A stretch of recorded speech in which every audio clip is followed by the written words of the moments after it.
Siyempre, wala lang, naisip ko lang baka ma-in love siya sa iba. Hindi naman po magyayari siguro. Dahil? I love her. Kinikilig ako talaga!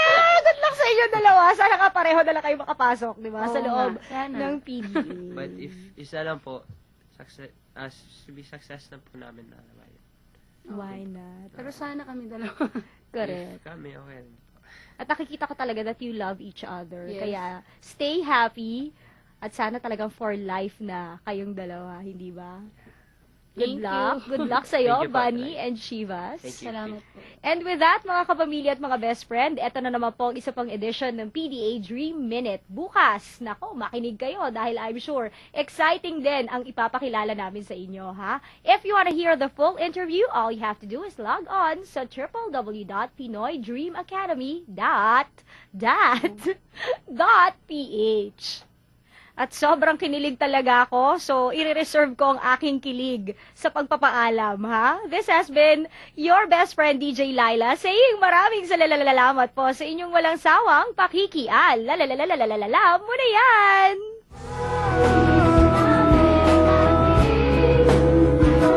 Lungkot din kaya ang mag-asawang Malunda dahil sa sakit ni Shivas.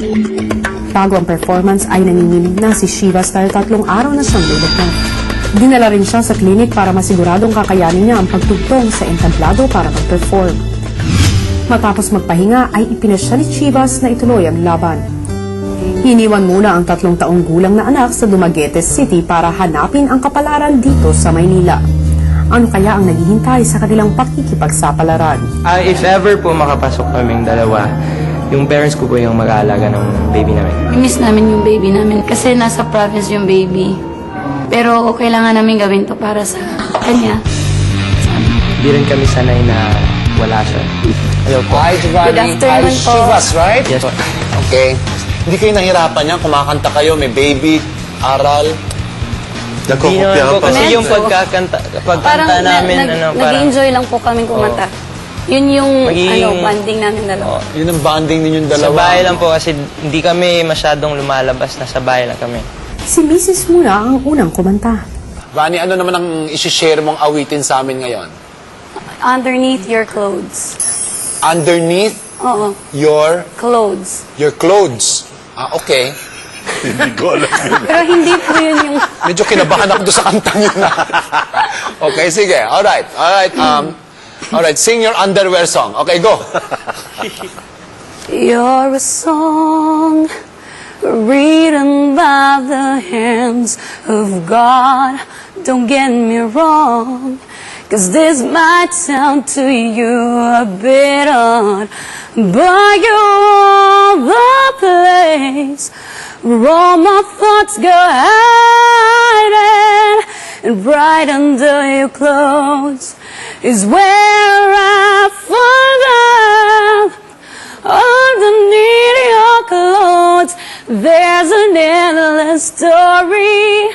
There's a man I chose. There's my territory and all the things I deserve for being such a good girl, honey. Ang ganda ng boses mo. Ngayon, bibigyan kita ng konting tips para mapag-ingatan mo rin yung instrumento mo dyan sa loob. Dahil maganda na yung boses mo, iwasan mo mag-fry. Yun yung, yun. Di ko po.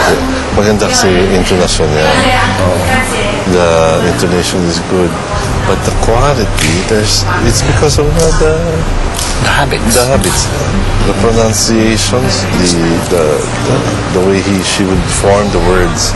Mahusay nga kaya ang ginawang pagtuturo ni Bunny sa kanyang mister. You'll always be a part of me.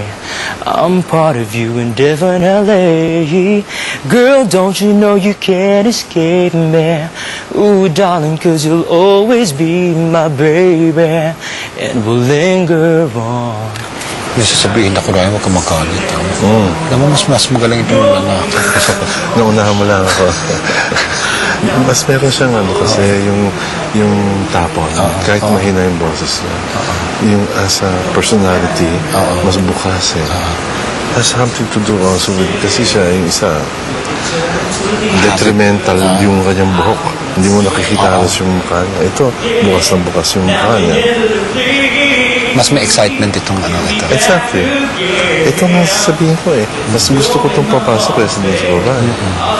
know that you'll be here right back. Whoa, baby, believe that it's only a matter of time.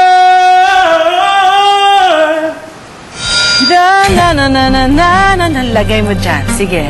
You'll always be a part of me. Yeah, relax lang natin. I'm part of you indefinitely.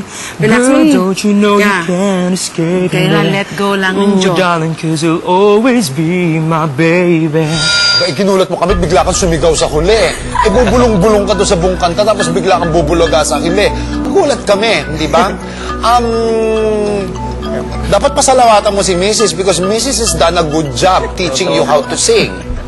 Alam mo ba, pag nakapasok itong si Shiva sa loob ng academy, you have reasons to be afraid dahil hanip ang sex appeal ng husband mo sa camera. Oo, nasa tono ka. Gusto ko yung attack mo sa awitin mo. Pero there is something wrong with the way you open your mouth kasi parang kinakain mo yung words mo. Tama ang sabi ni Mr. C, walang ka-problema sa iyong intonation dahil hindi ka naman nawawala sa tono. Ang problema lang is hindi kita maintindihan. Sa deliberation, unang napag-usapan ang pag-iyak ni Miguel. The fact na medyo may pangalan na siya at nagpakumbaba siya para pumasok dito at ma-admit niya na marami pa siyang pwedeng matutunan. I think it's good attitude for you to have as a Dream Academy scholar. I think he suddenly realized he's up against the mountain na kailangan, laki pala nitong gagawin ko. He was crying when he left the studio. Yes, here, yes. Because he only has one dream, and that's to enter Pinoy Dream Academy. Suicide itong ginagawa niyang ito. It's a do or die. And if only for that, mainly because ngayon do or die because he wants to fulfill this dream. Ano naman kaya ang masasabi nila kay Bea na kinapos sa pagkanta? Na-impress ako sa kanya. Because I see here a possible media personality. Meron ako nakikita sa kanya. Ewan ko, I could be mistaken, pero ang lakas ng dating niya for me. I like her so much. The camera loves her. I like her because she makes a good media role model. Ano ang magiging hatol ng Dream Mentors kina Bea at Miguel? At ano rin ang magiging kapalaran ng mag-asawang Malunda? Wouldn't it be also be interesting if either one makes it?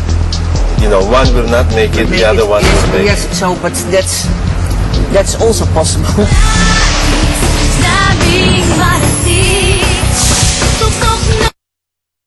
Para sa kanilang pangarap at naghihintay sa kanilang pagbabalik ang 3 taong gulang na anak.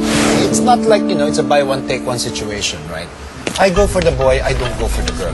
No great voice either, no? But then, may presence Ako partial ulit na naman ako dun sa girl kasi galing ng show band.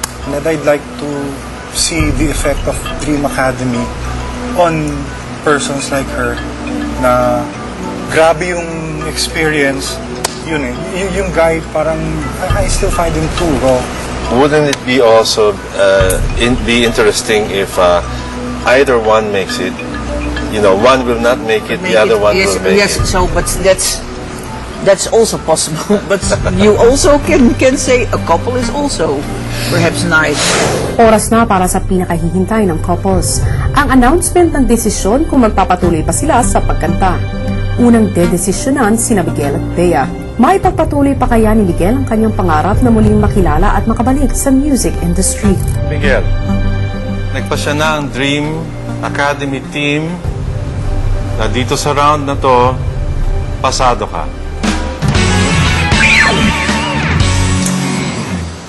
Si Bea naman ang unang makakarinig ng desisyon kung siya ay matatanggap o mabibigo. Bea, ang iyong journey dito sa Pinoy Dream Academy ay magpapatuloy. Pasado ka sa round na to. Pasado ang magkasintahan. Ganito suswertihin din kaya ang mag-asawang Malunda na ang tanging baon ay ang pangarap na maitaguyod ang anak sa pamamagitan ng musika. Giovanni, nakita ng Dream Team ang determinasyon mo para makapasok sa Pinoy Dream Academy. Para sa round na to, pasado ka. Shivas, patuloy ka ring maniwala sa iyong mga pangarap dahil magpapatuloy ka rin. Pasado ka sa round na to. Dreamers, maraming salamat. Magkikita tayo sa Sabado.